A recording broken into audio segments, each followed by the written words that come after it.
The arrival, the Christian war music. Fleet tore through the fabric of space. Like claws through silk, 300 vessels. Materialized in perfect geometric formation above Earth's moon, there. Hulls gleaming with the dark purple sheen of compressed neutronium alloy. They had crossed half the galaxy to reach this small blue world, and they expected nothing more than another swift conquest to add to their ever-growing empire. Commander Vexter stood in the command sphere of his flagship, the Eternal Dominion. His crystalline form refracted the light from 1,000 control panels, casting rainbow patterns. Across the obsidian floor, he had led 63 successful invasions in his 2-century career. Earth would be number 64, and he anticipated it would be among the easiest.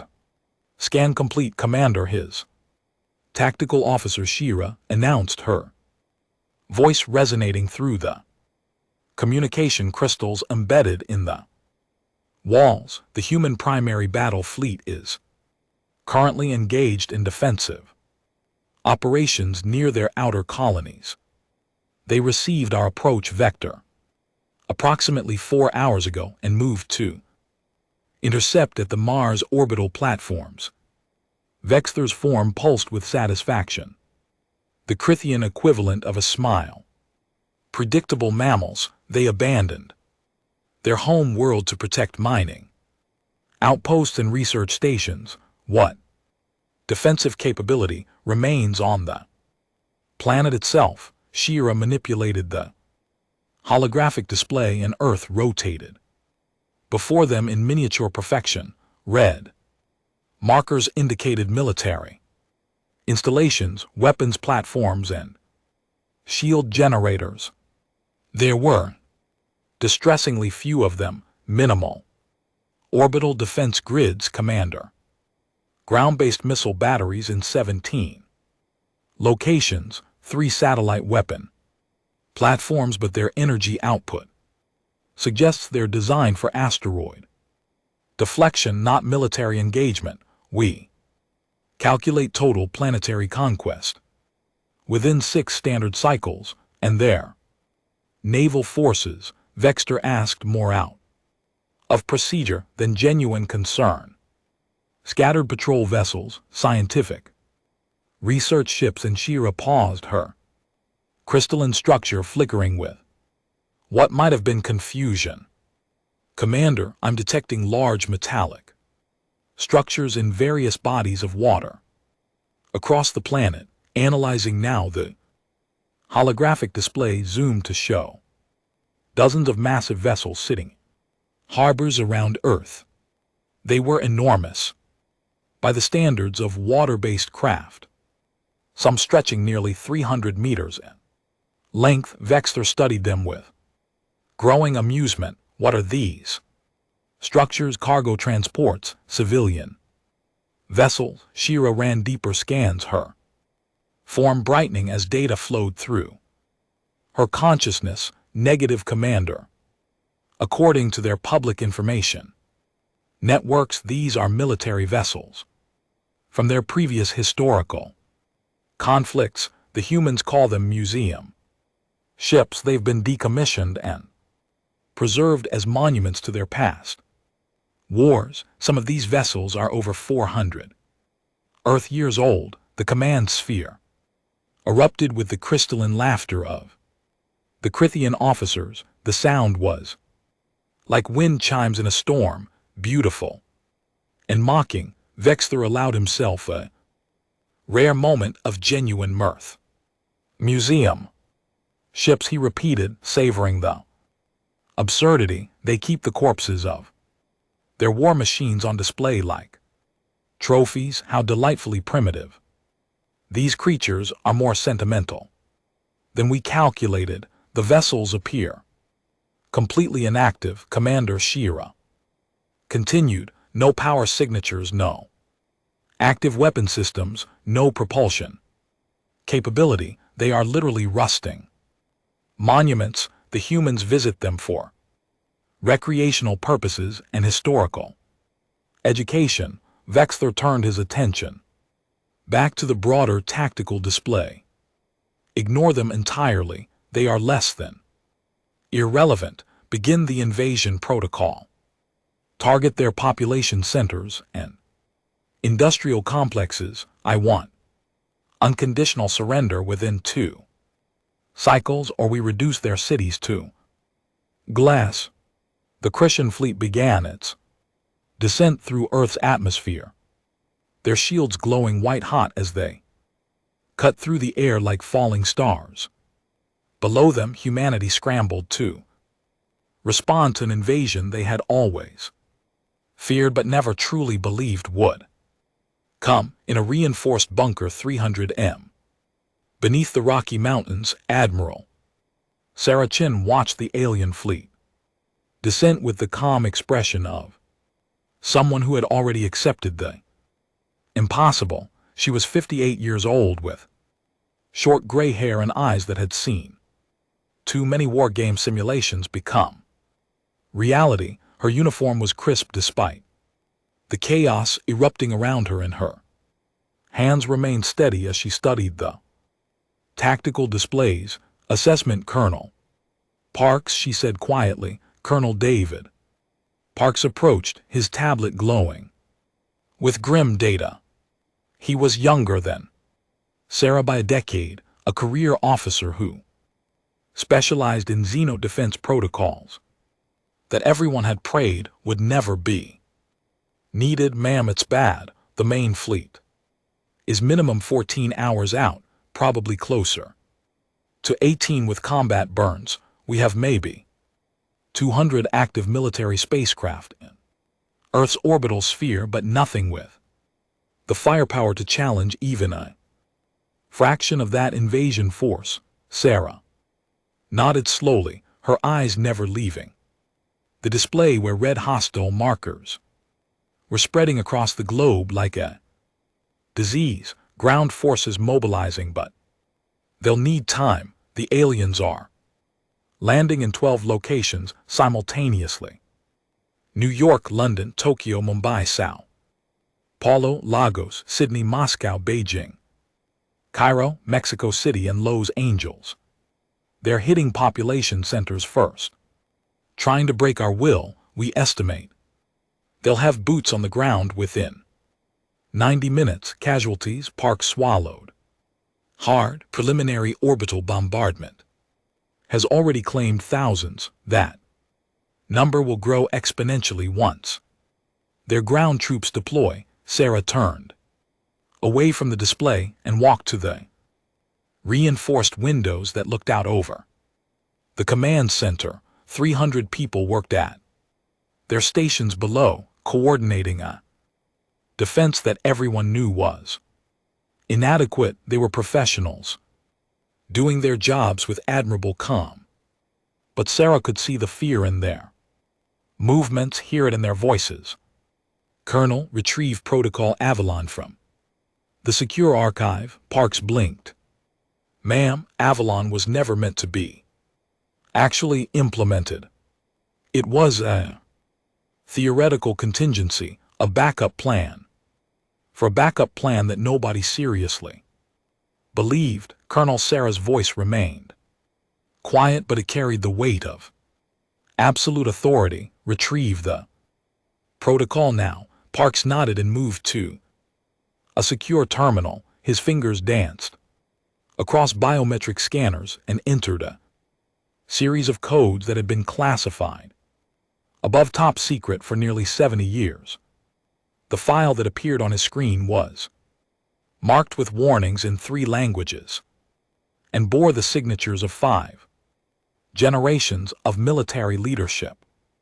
Protocol Avalon retrieved, Admiral. But, ma'am, with all due respect, these ships, they're museum pieces, historical artifacts. Most of them haven't moved under their own power in centuries. The logistics alone, I'm aware of what they are, Colonel. I'm also aware of what was done to them.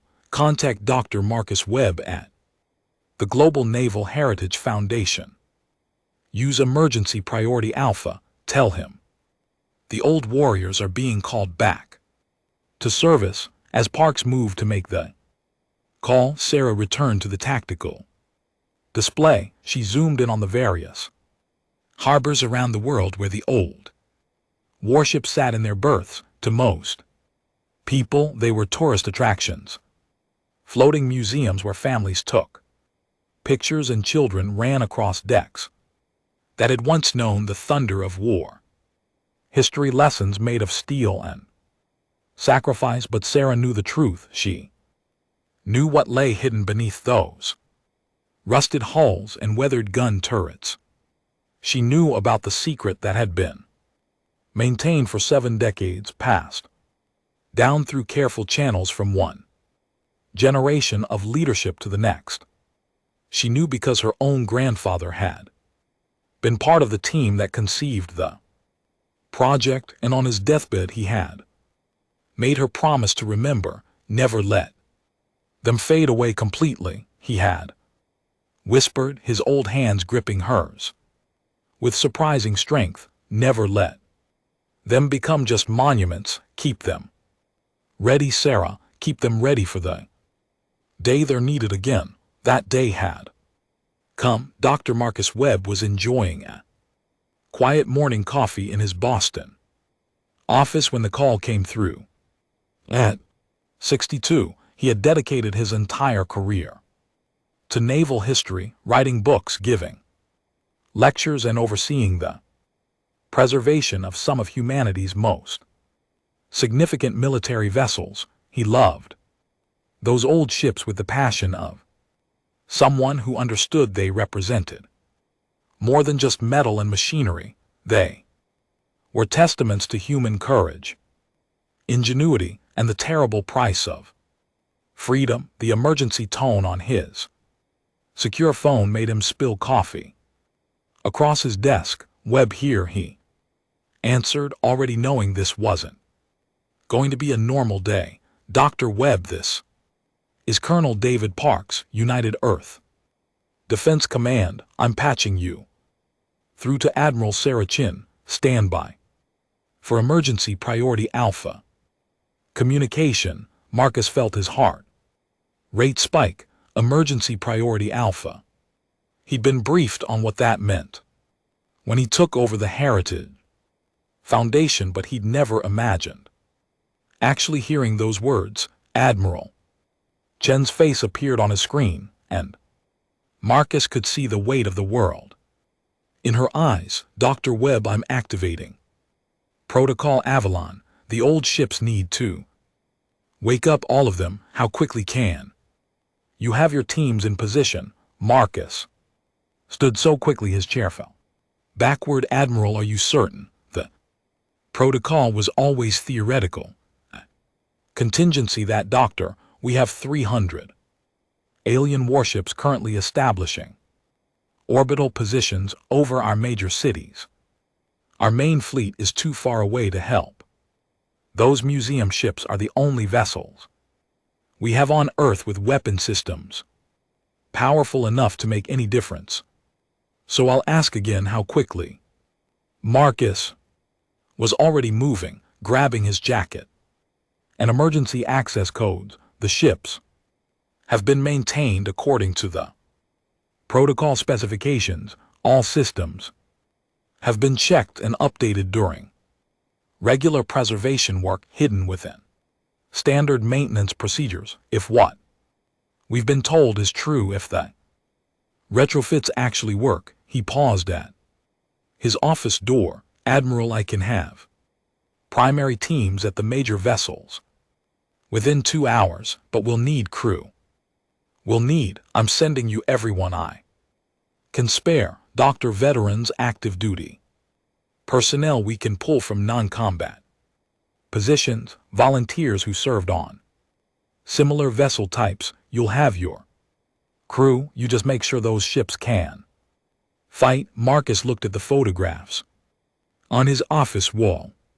Pictures of the USS Defiance, HMS Thunderchild, the Yamatos, Pride, Iron Empress, and a dozen other Vessels he'd spent years studying and preserving. He'd walked their decks, thousands of times touched their guns, stood in their engine rooms. He'd always wondered what it would have been like to see them in their full glory when they were more than monuments. He was about to find out. Admiral, he said quietly, those ships were built to fight empires.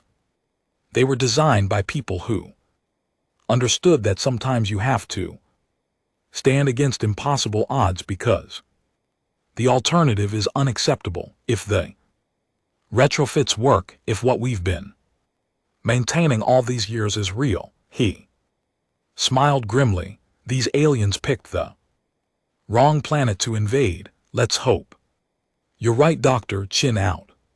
The screen went dark and Marcus Webb ran from his office toward a destiny that 7 decades of careful preparation had been building toward around the world. Similar calls were being made to curators, historians, and preservationists who had unknowingly been part of the greatest secret in modern military history, the museum. Ships were waking up. In Norfolk Harbor, the USS Defiance sat in her berth, as she had for 147 years. She was massive, a battleship from an era when such vessels ruled the seas, her 916 in guns pointed silently at the sky, and tourists had posed for countless photographs beneath them. Children had played on her decks and historians had lectured in her wardrobe. Deep in her engineering spaces and chambers that no tourist had ever seen, something began to hum. Fusion reactors that had been disguised as empty fuel tanks came online for the first time since their secret installation. Shield generators, hidden behind historical exhibits, started their initialization sequences. Weapon systems that appeared to be dormant antiques revealed themselves to be something far more dangerous. Defiance was not a museum. She was a sleeping dragon, and she was waking up. Angry, Commander Vexter's tactical display suddenly lit up with new warnings. Power signatures were appearing all across the planet, emanating from those ridiculous museum vessels his forces had dismissed as harmless decoration. Commander Shearer's voice carried a note of alarm that Vexter had never heard before. The museum ships, they're powering up.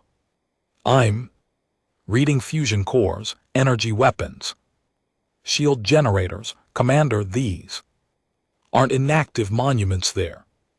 Impossible, Vexter said, but his form flickered with uncertainty. Run detailed scans, find out what we're actually facing. As his tactical officer worked frantically to understand what was happening, Vexter stared at the display, where dozens of supposedly dead warships were coming to life. He felt something he hadn't experienced in over a century of military service. He felt doubt, and on Earth, in harbors around the world, the old warriors prepared for battle.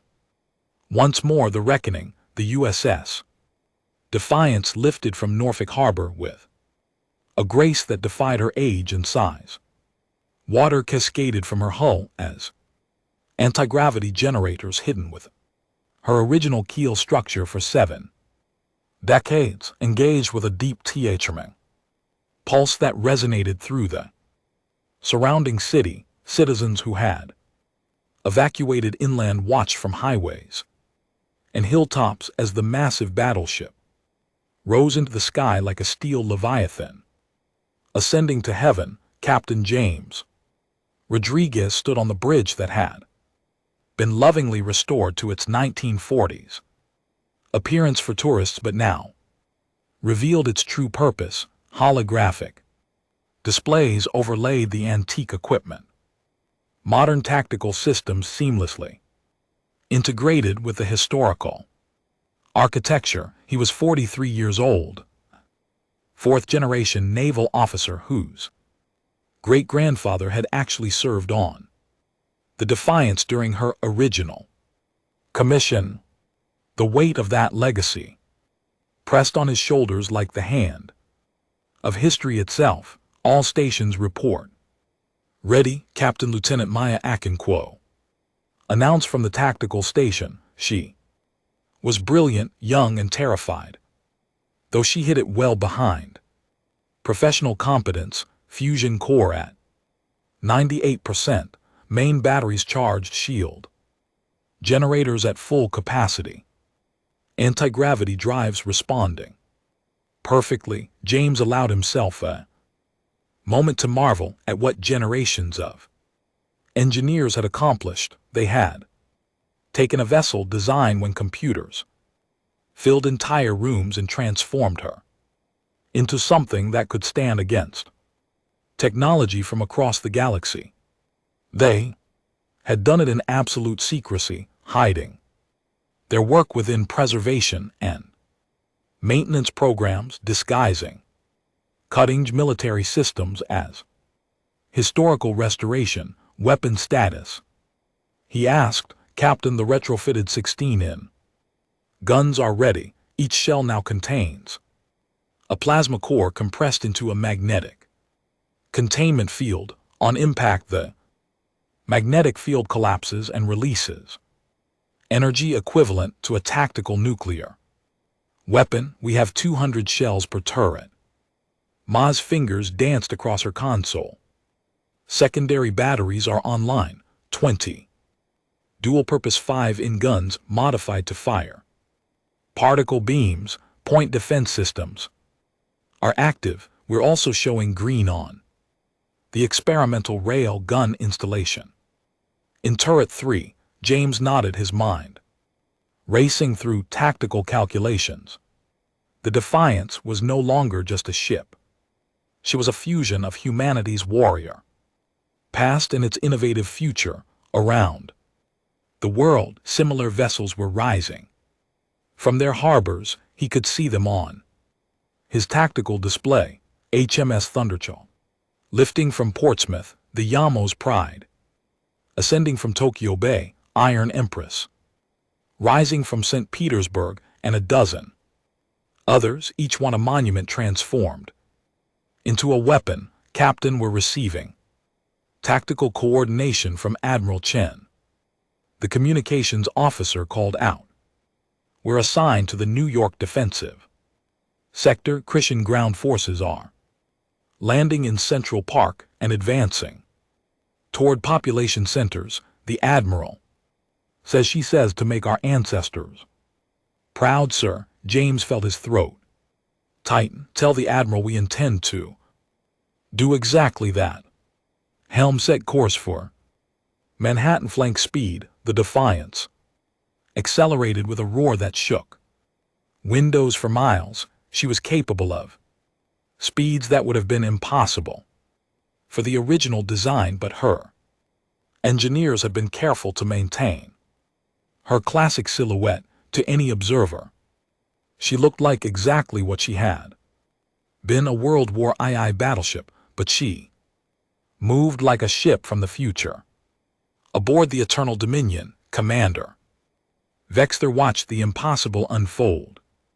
Before him, his reconnaissance drones had completed their scans of the rising museum ships, and the data contradicted everything he thought he knew about human capability. Commander analysis complete. Shira reported, her crystalline form pulsing with rapid calculations. Those vessels, they're using technology that shouldn't exist in this system. Fusion power on par with our own systems, energy shielding comparable to our cruiser-class vessels, weapons that combine primitive kinetic impact with advanced plasma warheads, and something else. Commander, they're heavily armored, not with energy fields alone, but with actual physical plating. Compressed steel alloys nearly a meter thick in some sections. Vex Thor's form darkened, the Crithian equivalent of a Frown, how is this possible? Our intelligence indicated humans only. Achieved fusion power 30 years ago. Their shield technology is barely beyond prototype stage. These museum ships should be nothing more than floating scrap metal. I believe we have been deceived, Commander, Shira said quietly. These humans, they intentionally maintain the appearance of primitive museum vessels while secretly upgrading them over decades, perhaps centuries.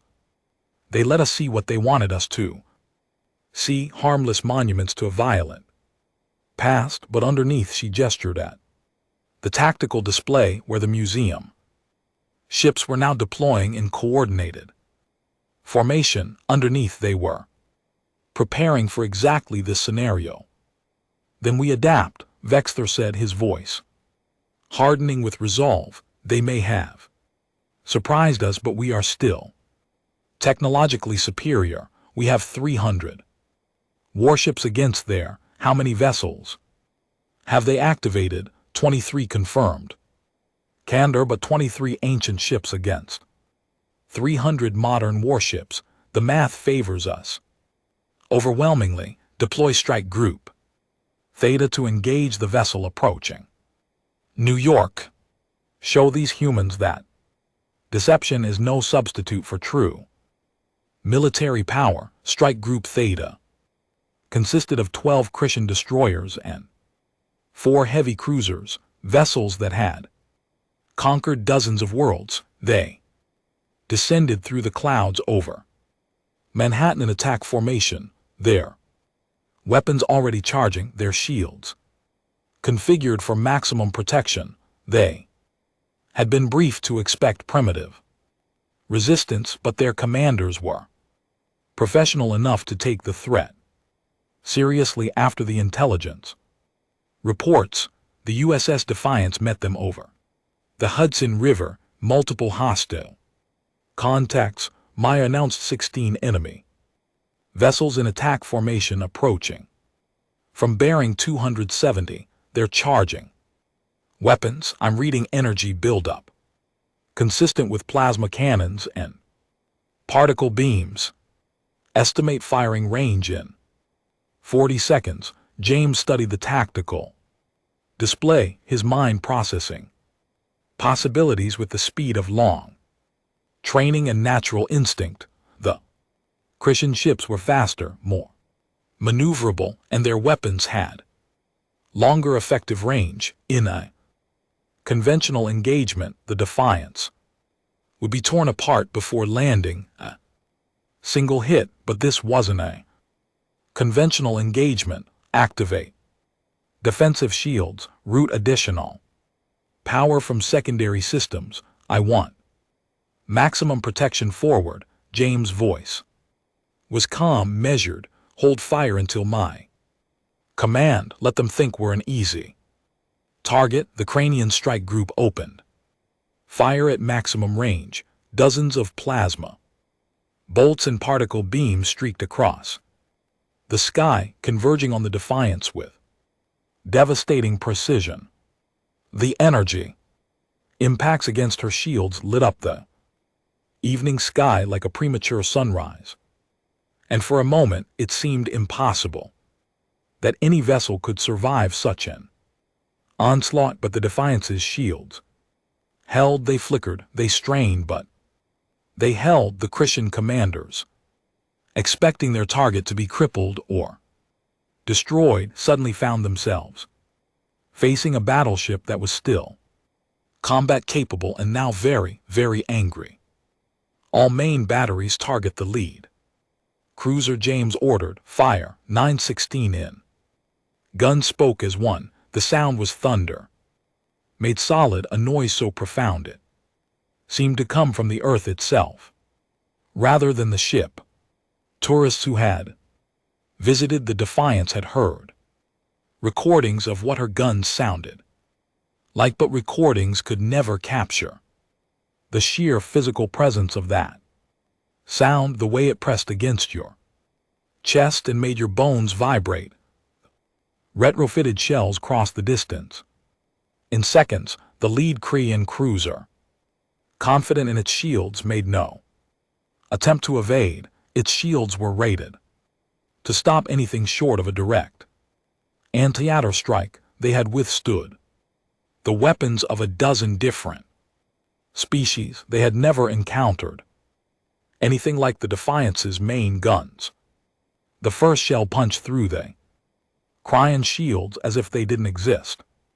The magnetic containment field collapsed on impact, releasing a plasma core compressed to near stellar densities.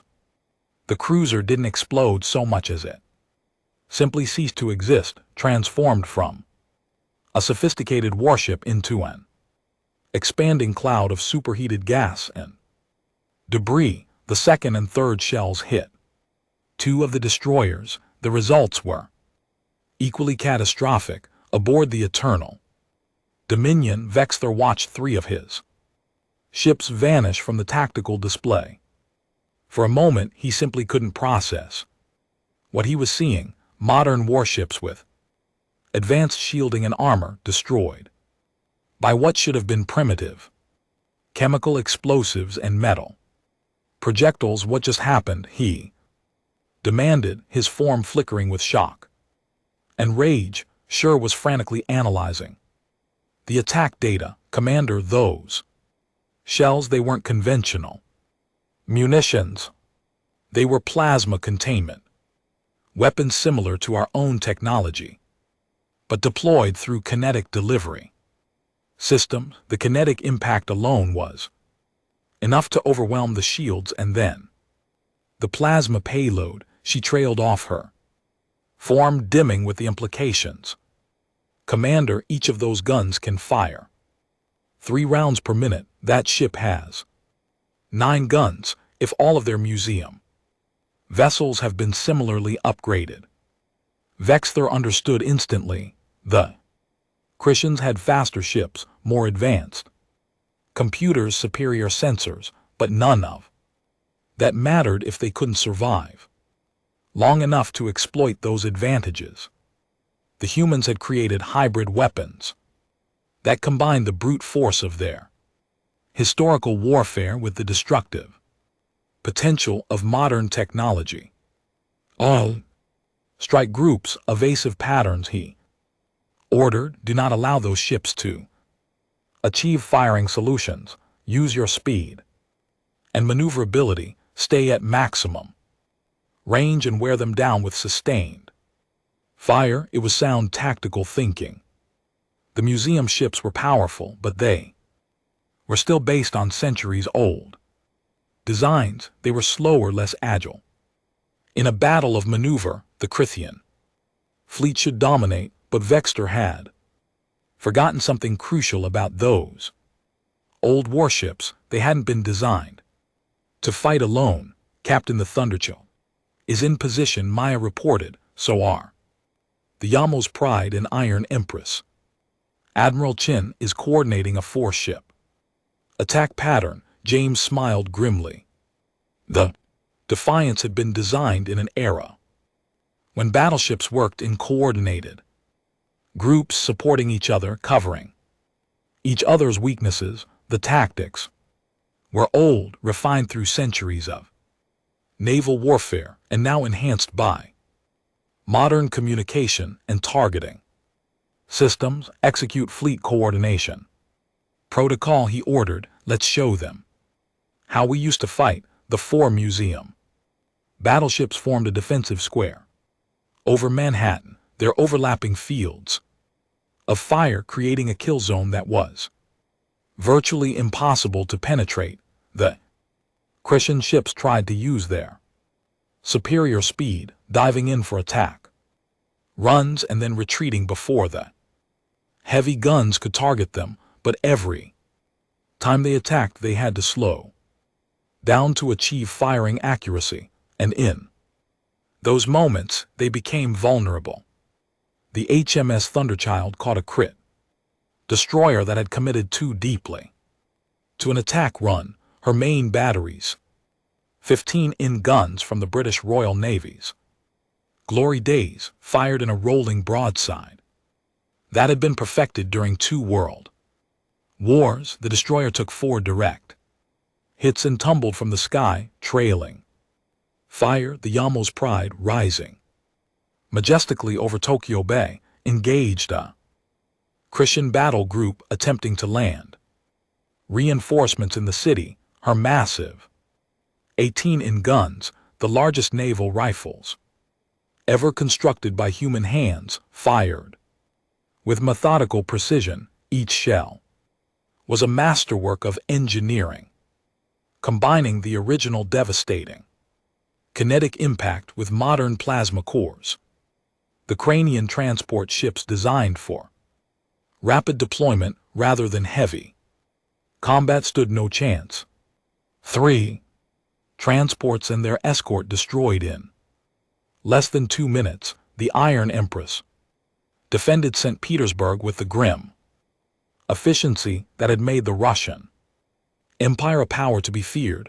Her guns spoke with cold precision, and Christian ships fell from the sky like autumn leaves around the world. The pattern repeated. Museum ships that had been dismissed as harmless relics proved to be anything but. They were slower than their enemies, less maneuverable, but they were tough, they were powerful, and they were crewed by humans who refused to surrender their world. Dr. Marcus Webb watched the battle unfold from Admiral Chen's command center. He had been transported there by emergency military transport, and now he stood before the massive tactical displays, showing engagements across the globe. Each green icon represented a ship he had personally helped preserve, vessels he had walked through countless times, touching their guns and wondering what it had been like when they were alive. Now he knew the USS Constitution just engaged a Christian landing force in Boston Harbor. An operations officer reported, despite being the oldest vessel in the fleet, her upgraded systems are performing beyond specifications. The enemy forces are in retreat. Marcus felt tears on his cheeks. The Constitution was a wooden sailing ship from 1797, over 500 years old. She had been the centerpiece of his life's work, the vessel he loved more than any other. The engineers who had retrofitted her had worked miracles, installing modern systems while maintaining her historical integrity. She was still made primarily of wood and canvas, but that wood was now reinforced with carbon fiber composites, and those canvas sails concealed solar collectors and shield generators. Old Ironsides was fighting again, and she was winning. Admiral Chin stood beside Marcus, her eyes fixed on the tactical displays. They're falling back, she said quietly. The Christians are retreating from ground positions and consolidating in orbit. Will they leave? Marcus asked.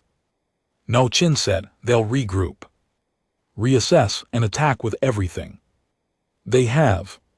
This time they won't underestimate us, but we've bought time for the main fleet to return, and we've shown them that Earth won't fall easily on the Eternal Dominion. Commander Vexler stared at casualty reports that seemed impossible. In less than 3 hours of engagement, his invasion force had lost 47 ships, 47 ships destroyed by museum pieces, by vessels that should have been nothing more than tourist attractions. Commander, we must reconsider our approach, Shira said carefully. These humans, they're more dangerous than we calculated. Their ships may be old designs, but they're effective, and they fight with a coordination that suggests extensive tactical experience. Vexter's form pulsed with barely controlled rage. We are the Korean Empire. We have conquered 63 worlds. We will not be defeated by a species that weaponizes its own history. He turned to face his tactical officer. Directly prepare the fleet for coordinated assault. We will overwhelm them with numbers, concentrate our fire. Destroy those museum ships one by one. And once they're gone, once we've torn apart their precious monuments, we will reduce their cities to rubble as punishment for their resistance. Commander, the human main fleet is returning. They'll be here in approximately 6 hours. Then we have 6 hours to break their spirit. Vexther said coldly, begin the assault. Christian fleet regrouped in high orbit, forming a massive armada that blotted out the stars. 300 ships against 23. The math was clear, brutal, undeniable. The museum ships had won a battle, but they were about to face a war. Captain Rodriguez received the tactical update and felt his stomach tighten. The Defiance and her sister ships had proven they could fight, but they were still outnumbered more than 10 to 1. Their shields were depleted from the first engagement, their ammunition stocks reduced. They needed time to resupply, to repair, to rest. They weren't going to get it. Captain incoming. Transmission from Admiral Chen, the communications officer announced. Chen's face appeared on the screen, and Rodriguez could see both pride and sorrow in her eyes. Captain Rodriguez, you and your crew have performed beyond all expectations. The Defiance has honored her name and her legacy. What I'm about to ask, there's no precedent for it. No training that can prepare you. The Christian fleet is preparing a final assault. They're going to throw everything they have at us, and we need to hold them until the main fleet arrives. Admiral will hold the line, Rodriguez said, and he meant it with every fiber of his being. Chin nodded. Slowly, I know you will, Captain. All museum ships are authorized to engage with full autonomy. Coordinate with your fellow captains. Use every tactical advantage you can find. Make them pay for every inch of sky. She paused, and a slight smile crossed her face. And, Captain, your great-grandfather would be proud. The transmission ended, and Rodriguez turned to face his crew. They were young and old, veterans and volunteers, people who had answered the call when their world needed them most.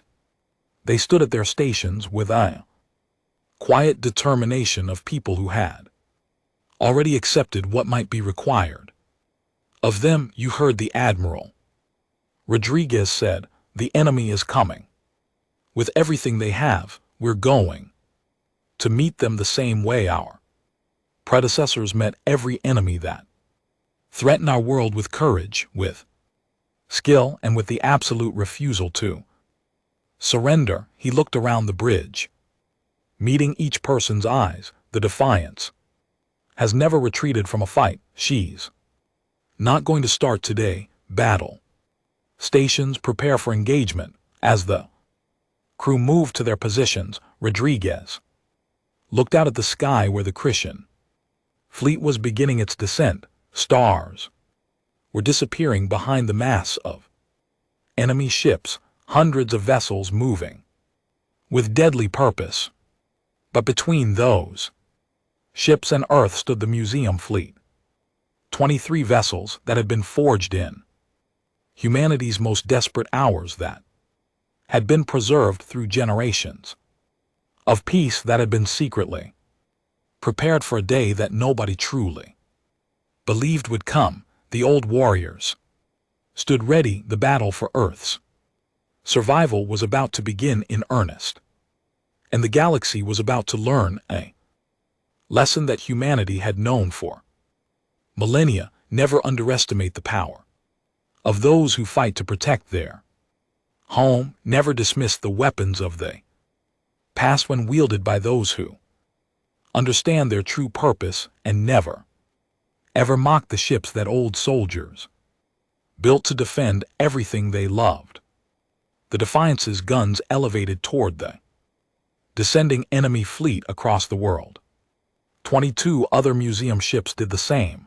They were relics, monuments, pieces of living history. They were also humanity's last line of defense, and they were ready to show the Christians exactly what that meant. The second phase of the battle was about to begin.